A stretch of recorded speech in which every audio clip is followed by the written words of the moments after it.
The Real Estate Revolution radio show is designed to educate Missoula homeowners and home buyers how to navigate the uncharted waters of the current Western Montana real estate market in an educational, often edgy, and high-energy fashion with host Jason Baker. Jason will teach you all the secrets on how to win with real estate, from listing your property to purchasing investments. Jason has you covered. Be sure to check the home of the week, the good news, and current market updates each week. Jason is revolutionizing the real estate experience for over 100 clients a year. Welcome to Real Estate Revolution Radio with Jason Baker. Jason, happy Sunday to you, my friend. Happy Sunday, man. How was your week? It was good. I enjoyed some sunshine, but the thing I keep forgetting about sunshine is I have Irish blood. You have Irish blood? Irish blood. I only have to burn once to get that base tan. I don't do the tanning beds or anything. I go out and I force myself. Yeah. I'll go fishing or spend one day out in the sunshine, get nice and lobster red. And then what? And then that's my base tan. That's it. So that's your base tan. Yeah. So you don't build on that. No. Well, I'm tan year round. You know what I mean? Being Armenian. Yeah. There you go. So I'm olive, my olive complexion. But yeah, I got that. And then I'm constantly outside trying to take care of that thing I call my farm. And I'm like, we got to have this thing called Farm Fit. A new workout regimen. I know, but I have lost 40 pounds since I bought that thing, so that's good. There you go. Yeah, it's exactly right. It's one of your success stories you can put on the Well, the hummingbirds are back, buddy. The geese are starting to have goslings. The ducks are out there. I need to get a couple more steer for the pasture. That pasture, I'm telling you what, we got hay. I got to break down, I think, this year. I have to somehow save some money on the side and sneak in, one of them things that cuts the hay. I don't even know what they're called because, I'm still a wannabe farmer. Okay. And then one that bales the thing, makes those big round things that plop out, What do they call those? I think they call it a baler.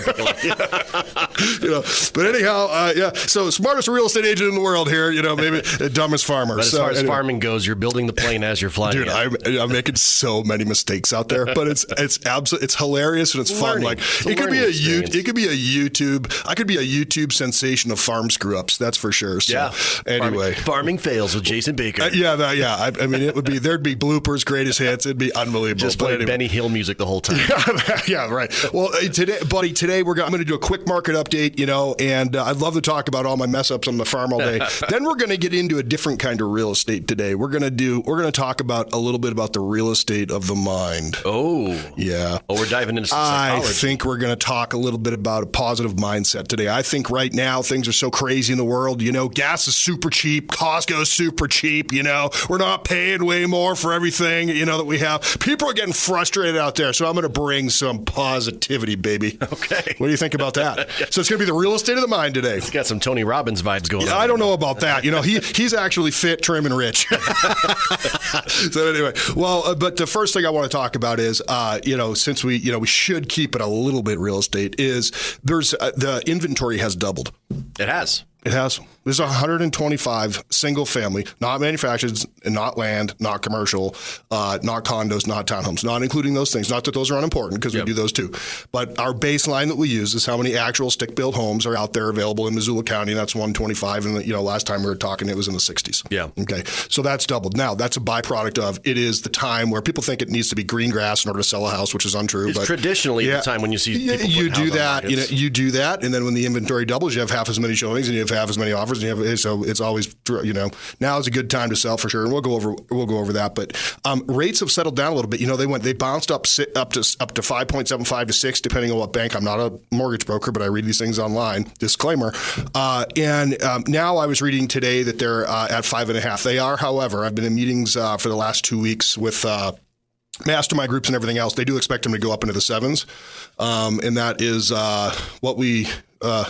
well, it's called brutal. Yeah, that's tough. Yeah, that's going to be tough. So, what historically, when was the last time it got that high? Well, I did mortgages from 1999, late 1999 until 2009. Okay.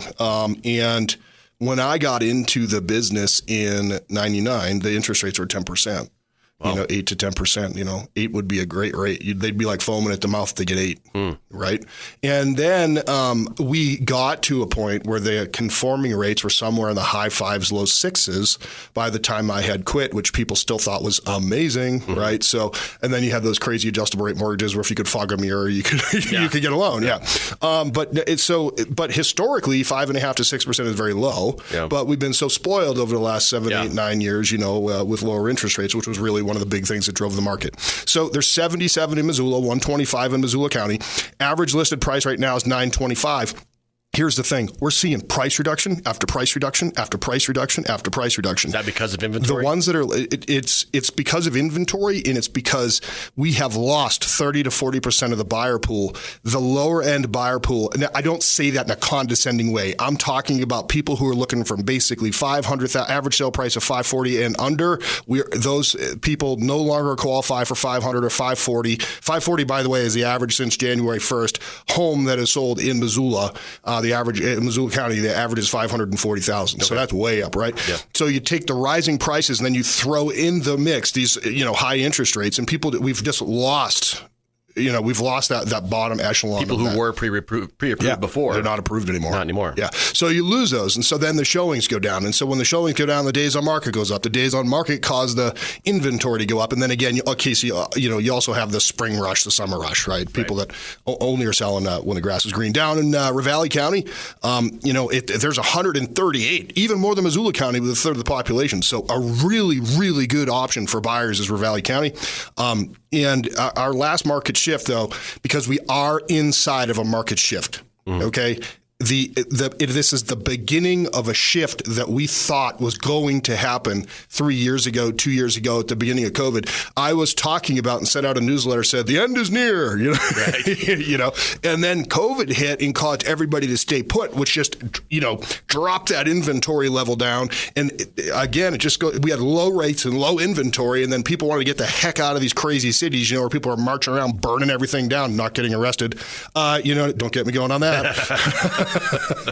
But don't go to Washington on January 6th and hold a picket sign up, or the FBI will arrest you and throw you in jail for the rest of your life. But anyway, but the fact of the matter is, is 580 is the average down there. But it's just wild out there. This is the beginning of, I'm not going to say the end, but this is the beginning of people fighting in the front yard to own the home. Right. Now, there's going to be pockets of that still. Not actual fist fights. There's been some interesting conversations on the front lawn at times, yes. And I've seen some stuff on YouTube where there have been actual fist fights, people fighting over home. It's great. For sure. Wow. It's interesting. Yeah. Pay-per-view event. Yeah, that we could do a pay-per-view event. That's for sure. Yeah, that's right. I definitely would be in the heavyweight class if I was involved in one of those. But the thing is this is the start. It's not panic time, but it's time for our listeners to start thinking about something is in the air. Yeah. Yeah. Yeah. It's almost like when the full moon's out, you can sense it's happening. That's exactly right. Did you know last week on the 13th, it was Friday the 13th? Yes. Absolutely. And my name is Jason. That's right. That's absolutely right. Yeah, that's right. I know. Yeah. Don't get this guy going, everybody. We're talking positive mindsets though today. Yeah. Right? When we get back, we're going to talk about it. And we're going to see how you can think like Peter Pan. Yeah, think happy thoughts. We're going to think happy thoughts. Think happy thoughts on real estate. Yeah. Real estate of the mind. All right. So we're going to take a quick commercial break and be back with more Real Estate Revolution Radio with Jason Baker right after this.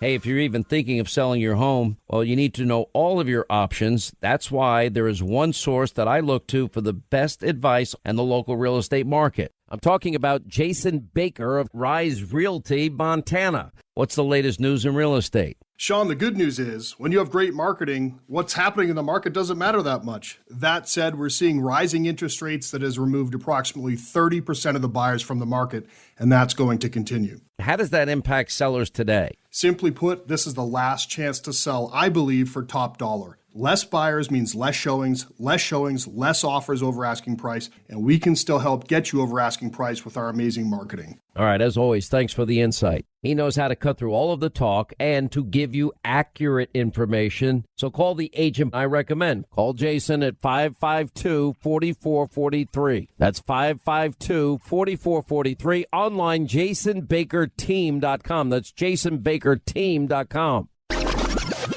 From listing your property to purchasing investments, Jason Baker has got you covered. Time for more of the Real Estate Revolution Show. Welcome back to Real Estate Revolution Radio with Jason Baker. Jason, we're talking about positive thinking when it comes to real estate. It's kind of doom and gloom right now for some people. Yeah.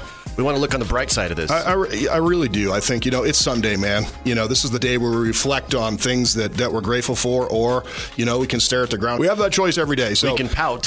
Yeah, we can pout. That's my parents always told me, if I pout too much, a pigeon will land on my lip. Yeah, it probably will. But so I've been there's a lot of people in our industry that are starting to see this shift that we're going through. And there's also some people that have had a really hard time through COVID, whether maybe they've lost some loved ones, or they're just sick of how mean people were to each other over the last 2.5-3 years and everything else. And life is just different. There's more government control. There's, the maskers, the anti-maskers. It's like, look, here's the deal, man. We all have a heartbeat. Mm-hmm. We all, I think at the end of the day, we're all here for each other. We just sometimes lose sight of that, right? So in all these seminars that I go to, and I'm so fortunate to be able to go to these seminars, and as positive as I am blessed to be on such a daily basis. Now, I have been through hell in my life. Mm-hmm. I mean, I have been through hell, and I've been back. And by the grace of God, I'm still here. I don't really always talk about that, but some of the things I went through, I've been through 2 major financial failures in my life, like lost every single thing I owned. And so I'm not, I get emotional thinking about that, but I also am so proud of myself and my family and the people that are around me to have gotten through that, right? A lot of it. Yeah. I was shot in 2013. Holy cow. Yep. I was shot in my head twice in 2013. Yep. At about 10 to 15 yards with I guess I don't remember, but that's what they measured it out after the fact, and it was just on the other side of a creek. We were duck hunting. And I got shot by a really good friend of mine, someone I love very much. Holy cow! Yeah, and it's life flighted and everything. Woke up in Missoula, basically. I guess I was I don't know. It was just it was pretty vague, after that when that happened. But through all of that, all of those things that happened, the one thing that I can say is that no matter what is going on in your life, mm-hmm. no matter what, whether you're having a hard time financially, whether you're near death, whether someone is near death, whether you think you're dead, okay? Right. And I have a funny story about that too, because I always relate back to humor. I can't really talk about what happened, all that. There were some legal things that happened after that, but the one thing that my friend told me after the fact there was that they didn't realize I had been shot because I was so overweight that they thought I had a heart attack when I fell over. And I'm like, how did you not know that you shot me? But I always find the humor in that, because they were like, I was 310 pounds back then, and I am down to 255 now. Right. But the fact of so the other positive thing is you could be super huge and then someday be quasi skinny. It's unbelievable. Like, you can come back from nearly anything, right? It's the positive thinking. Yeah, it's the positive thinking. But anyway, so after I had that near death experience, or what I thought was, I had a really hard time mentally. I had a real hard time. I didn't really believe I ran the reason I was hunting in Dillon, which is where it was, I ran a wounded veteran hunting program. Oh, cool. Yep. And I would have them, groups of veterans nearly every week. And a lot of times there's cancellations and things like that. So, of course, I would just go hunt because I love to hunt. And but that's what I was doing down there. And this was a donor hunt and everything else. So, but after this whole thing, I am blind in my left eye still from that injury. And I had massive PTSD. I was the angriest person afterwards. It was brutal. I didn't know what was going on. I was having panic attacks. I mean, right. and they just said it was PTSD. I didn't know what that was. I'd read about it. You hear about a lot of the veterans that get it. And believe me, they're way more brave than me. I was just a chubby guy got shot while I was duck hunting. It's not but it was definitely a life changer. I mean, I was super angry. I was drinking a lot after the fact. I share this because I'm a human being and I screw up, just as much as everyone else. But I after about 6 months, I seriously thought my wife wanted to kill me. My kids are I was 6-month-old at the time. And my son was 2. And I'm just like, dude, what am I doing? So I said, I got to just start changing something mentally. So I started reading these books on thinking big. So I'm just going to share some of that stuff now. Mm-hmm. I know I've been talking about this. It probably says 3 minutes left in the show, but I'm going to start talking about that. But people who think big and who think positive start the day early and they start the day not on their phone. They start it in a book. So the books I read were Miracle Morning and the Bible. Those were the two ones that I relied on first thing in the morning. Yeah. Okay. So that was, I had to start waking up at 5:30, even though I did not want to even be alive at the time, truly. And I did not, I had to change around what I was doing in the morning. I had to have some positive soul food first thing. Right. So that's what I did. You had to get your head Absolutely. right. Yeah. Get your head right. And what that did was it allowed me to look at the bright side of everything. Right. Yep. So, and then I started writing down 10 things I was grateful for. And so the second thing that people who think big do is they write down, journal, whatever it is, every day, 10 things that they're grateful for. Because no matter how crappy your day is, no matter how you can't pay those bills, no matter how brutal that injury is and the pain is, if you write down 10 things that you're grateful for every day, Casey, you can't simultaneously think about that crap and be writing that down. So for a brief moment, you got to shut it off. Yeah. It automatically shuts off. Yeah. When you get into that gratitude. Now, I'm not a new age guy going, oh, yeah, no, we're not going to sing I'm not, Kumbaya. no, yeah, that's right, no, definitely not. But I love s'mores by a campfire, but there's no Kumbaya. So, and then from that, something changes from that morning gratitude session that you have. Right? Something starts to change. And for me, I started to read more and more books about successful people and also people who overcame hardships. So in other words, I was just, rather than thinking about negative, I was surrounding myself with positive. Right. Because we so easily go to that negative crap. But we actually have to take a step to get out of it. It's not super difficult. It's just little tiny baby steps, like micro movements. It's conditioning. It's conditioning. Yeah. It's just, they say a habit takes 21 days. I would totally agree with that. But most people think about the 21 days. You got to start thinking about the 0.0021 seconds. Right. You got to, like they say, the first thing you need to do in the morning is just put your feet on the ground. So that's what I had to do. For the first month, I had to lay on my right side because my eye was all jacked up. Yeah. Somehow they kept that thing in my head. You know what I mean? But I like twice as good to myself as I ever did. So, but you got to look at the bright side. You got to get that morning routine going. I'm telling you, anybody that's listening to this, man, get up a little earlier. The other thing that helped me, man, I would go outside and I would listen to the birds. Right. Yeah, I would just listen. But just getting outside. Yeah, just getting outside. Yeah, you got to get some of that, especially this time of year. I mean, God, we've been locked in for, forever, right? I was outside trying to spray my fields the other day. My damn sprayer was frozen. I know. It's nearly June. What's going on with this? You know what I mean? So they find people who think big and who want to change, find other positive people to hang around. So they say you're the sum of the 5 people you hang around. Okay. And so, if there's a real negative influence in your life, you have to start changing who your influences are. Okay. Who you look up to and everything like that. Also, at the same time, you have to make sure that you're not focusing on what the world wants you to be, focusing on who the good people are. For me, Jesus wants me to be. Right. That is one of the most important things. The smaller. I had to. So for me, it's hard. We always we want to satisfy the world, but you can't. So again, just having these positive influences in my life, starting with my Savior for sure. Yeah.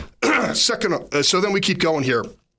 People who think big respect themselves, and they don't spend any time feeling sorry for themselves. For the 6 months after I got popped, I felt sorry for myself. I couldn't see. Depression and everything. The involved. depression. Yep. Yeah, I couldn't see. I was depressed. This is a new normal. I was still chubby. It was it was all these things. I was eating like crap. I was drinking. There was a lot of that stuff that was happening, and it was brutal. But what I had to start doing is I had to say, I'm better than this. But if I don't change some of the stuff that I'm doing, I'm never gonna be different. Yeah. So I had to take that step, but it's hard because you're sitting there going, poor me, or woe is me, as people always say. It was brutal, so, but you have to know that you are absolutely worth it. You got to know that. And people like you were made, you have 20 trillion cells in your body. Dude, you woke up. Yeah. It's a miracle. Right. You know what I mean? Yeah. Some people didn't, but you woke up. Yeah. So that's really, really important to know that. You have a place here. You have a purpose here. But you got to stop thinking negatively and start thinking positively and do something different first thing. Yeah. It's so important. Well, in the terms of real estate, then you set a goal. Yeah. If your goal is to be able to afford that $540,000 home that you once were pre-qualified for, don't let that bring you down. No, you can't. Yeah, and it's a great question. The fact of the matter is in a couple shows ago, we talked about don't lose hope as a buyer. Yeah. So what is it that you're going to be able to not spend money on, or what could you get rid of in your budget that would allow you to buy that? Yeah. What is it? Sit down and take a good look at your finances. Sometimes we have to drive around like I did for a year and a half in a 2013 dented up farm truck Chevy. I was going on listing appointments, and they're like, seed would fall out of the thing, or a water bottle or something, because it was my hunting truck. That's genuine, though. Yeah, and they're like, what? How's this guy going to market my house? We're good. Well, the truth be told, I did have something on order, and it just took forever to get here. But quite frankly, if I didn't think people would judge me, I would sell every car I had and do that. So that's the world, though. That's like the image thing, right? And so unfortunately, you're dealing with people who would judge you by what you drive. But what would I drive? Dude, I'd drive. You ever seen the Fall Guy? That old Chevy truck he used to drive? Like, dude, that's what I would drive. Like if awesome. I mean, that would be like, that's like my ultimate truck, like if I could ever, but it'd be like, oh my gosh, this guy's going to actually market my house. But sometimes sacrifice is what we need to do in order to. But here's the thing. First, it starts with a thought. I still can buy that house, but what do I got to do in order to get it? Yeah. And then it all comes back on us. What do we have to do? Right. Yeah. Great. Yeah. No, we're gonna do some more positive thoughts, Peter Pan. I want to talk more. Yeah, buddy. Right after a quick commercial break, we'll be back with more Real Estate Revolution Radio. Don't go anywhere. You bet. Hey, if you're even thinking of selling your home, well, you need to know all of your options. That's why there is one source that I look to for the best advice on the local real estate market. I'm talking about Jason Baker of Rise Realty, Montana. You've been doing this a long time. What options do you have available that maybe other agents do not? Sean, we have a team of 9 people whose sole job is to impress our clients and provide the best experience. You have 9 people working towards making you happy and making you more money. Also, we're always hiring talented people to join our growing team so we can help more families buy or sell. I love the idea. How does that affect the bottom line if I'm selling? Think of a pilot. Does he take reservations, load luggage, and serve drinks? No, he's flying the plane to the destination. Our amazing admin team handles the details while we sell. We spend all of our time selling. We get hundreds of leads per month from our marketing, and we need more great agents right now. As always, thanks for the update. Call Jason at 552-4443. Online, jasonbakerteam.com. From listing your property to purchasing investments, Jason Baker has got you covered. Time for more of the Real Estate Revolution Show. All right, welcome back to Real Estate Revolution Radio with Jason Baker. And Jason, today we're talking positive thinking big. Thinking big. I'm going to get that dang house. Yes, if you want that house, you can get it. Want it? You can get it. This is America. America, baby. So right before the break, for the people that were tuned in, lots of people probably tuned out. But for those just tuning back in. That was a great story. That was a great story. Yeah, I got, for those just tuning in, I was in 2013. It was actually December 7th, which is also Pearl Harbor Day, which, so obviously that's way more important. But yeah, I got shot twice. And so we're just talking about some of the mindset things I had to do in order to get through that. Fight through the depression. It was very similar to the financial failures that I've had in my life, but for people like, not losing hope, like how is it that like I'm not a homeowner and I actually get to be a homeowner through thick and thin? Like you got to understand that you are powerful beyond belief. Like you were made. Mm-hmm. You were made. You were not an amoeba that crawled up out of the ocean. Yeah. You were not. Yeah. And so you were made. And so because you're actually here to do something. So think about it. How do I get into that house if I don't think I can? The first thing, like literally the first thing, everyone always talks about, go get a pre-approval. Some people are so petrified to even start that process.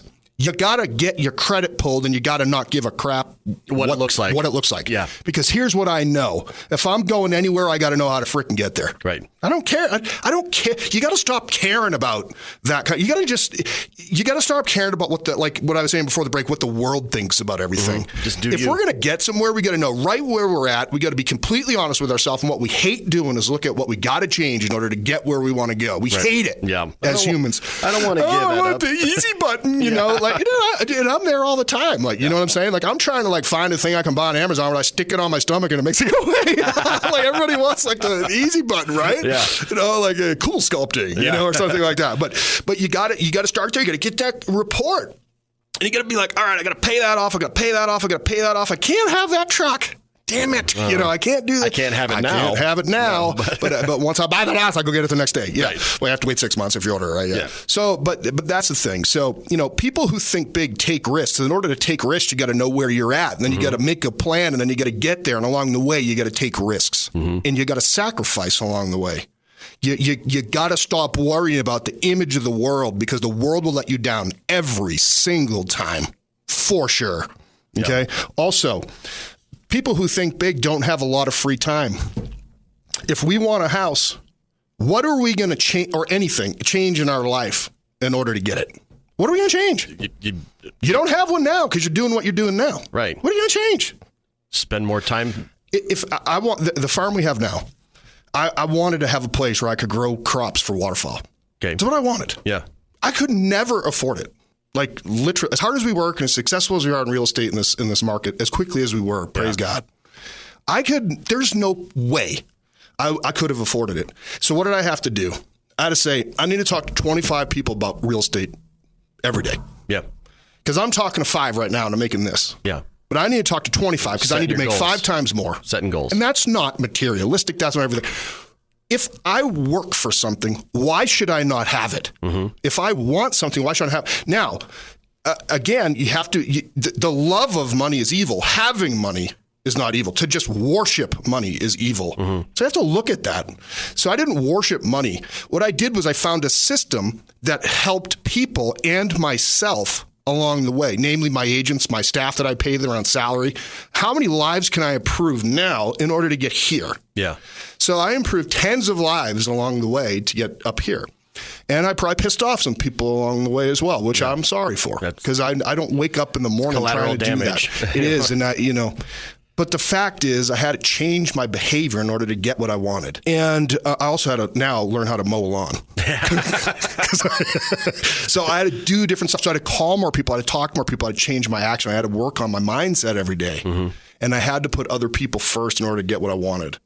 Now I want something altogether bigger. Like my next big goal is I want to own multifamily homes. Why? So I can have more money? No. Number one, I got to be okay with just wanting something, sometimes for no reason. But I do know that whatever I do creates jobs, creates income. People can hang around with me and be more positive and everything like that, So those are my goals. And so if that's my goal, but if your goal is to just be a first-time homeowner, what activities are you going to change in your life to get there? Yeah, you got to start squirreling away a little bit of money for that earnest money. You got to sacrifice some stuff now for that little down payment. Yeah, or go get, like you said, let's get the credit. You got to sacrifice your pride for a minute in order to find out where you're at, because you're where you're at because of you, not because someone else. Yep. Right? Yep. So you just have to figure that out. And you got to know that there's people that'll help you along the way if you start hanging around with the right people. Yeah. I've always been a big fan of vision boards. Yes. If you do have that house you want. Yep. Put it on the mirror. It's right up on there. Put it on the mirror. You look at it every day. You keep looking at it.